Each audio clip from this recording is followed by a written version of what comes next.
ওজন কমছে যুক্তরাষ্ট্রের পাসপোর্টের, বেড়েছে চীনের। গত এক দশকে পাসপোর্টের বৈশ্বিক র্যাঙ্কিংয়ে আমেরিকান পাসপোর্টের শক্তি উল্লেখযোগ্যভাবে দুর্বল হয়েছে। অন্যদিকে শক্তিশালী হয়েছে চীনা পাসপোর্টের অবস্থান। যুক্তরাজ্যের লন্ডন ভিত্তিক প্রতিষ্ঠান দ্য হেনলি অ্যান্ড পার্টনার্সের প্রতিবেদন থেকে এই তথ্য জানা গেছে। হেনলি পাসপোর্ট ইন্ডেক্সের তথ্য অনুযায়ী বর্তমানে আমেরিকান পাসপোর্ট 227টি গন্তব্যের মধ্যে 186টিতে ভিসা ছাড়াই প্রবেশের সুযোগ দেয়। 2015 সালে তৃতীয় স্থানে থাকা যুক্তরাষ্ট্র এখন নবম স্থানে নেমে গেছে। এ সময়ের মধ্যে ভেনেজুয়েলার পরে এটি সবচেয়ে বড় পতন বলে দাবি করছে হেনলি অ্যান্ড পার্টনার্স। বিশ্লেষকদের মতে যুক্তরাষ্ট্রের এই পতন দেশটির ক্রমবর্ধমান বিচ্ছিন্নতাবাদী ও সংরক্ষণমূলক নীতির সঙ্গে সম্পর্কিত।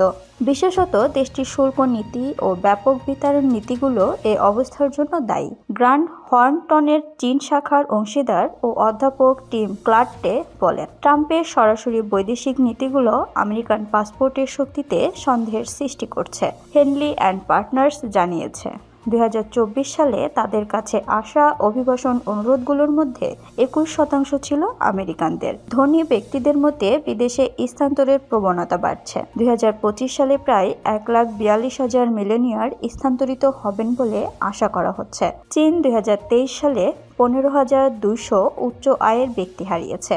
দেশটির অর্থনৈতিক অনিশ্চয়তা ও ভূরাজনৈতিক উত্তেজনার কারণে এই প্রবণতা দেখা গেছে। তবে পাসপোর্ট র্যাঙ্কিংয়ে 60তম স্থানে উঠে এসেছে চীন, যেখানে 2015 সালে দেশটির অবস্থান ছিল 94তম। এদিকে এ তালিকায় 195টি গন্তব্যে ভিসামুক্ত প্রবেশাধিকার নিয়ে শীর্ষে রয়েছে সিঙ্গাপুর। দ্বিতীয় স্থানে রয়েছে জাপান। এদিকে আফগানিস্তান এখনও তালিকার সর্বনিম্ন রয়েছে, যেখানে ভিসামুক্ত প্রবেশাধিকার কমেছে। বিশ্লেষকরা বলছেন, এশিয়ার উচ্চ র্যাঙ্কিং পাওয়া দেশগুলো পারস্পরিক ভিসামুক্ত প্রবেশাধিকার দিয়েছে। তবে যুক্তরাষ্ট্র ও যুক্তরাজ্য গত দশকে নতুন ভিসামুক্ত চুক্তি করতে ব্যর্থ হয়েছে, যা তাদের পাসপোর্ট শক্তিতে পতনের অন্যতম কারণ।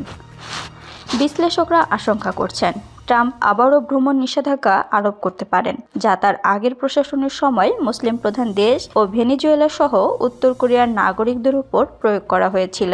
হেনলি অ্যান্ড পার্টনার্সের চেয়ারম্যান ক্রিশ্চিয়ান এইচ কাইলিন বলেন, নাগরিকত্বের ধারণাটি পুনরায় চিন্তা করার সময় এসেছে, কারণ জলবায়ু পরিবর্তন, রাজনৈতিক অস্থিতিশীলতা ও সংঘাত মানুষকে নিরাপদ আশ্রয়ের সন্ধান করতে বাধ্য করছে।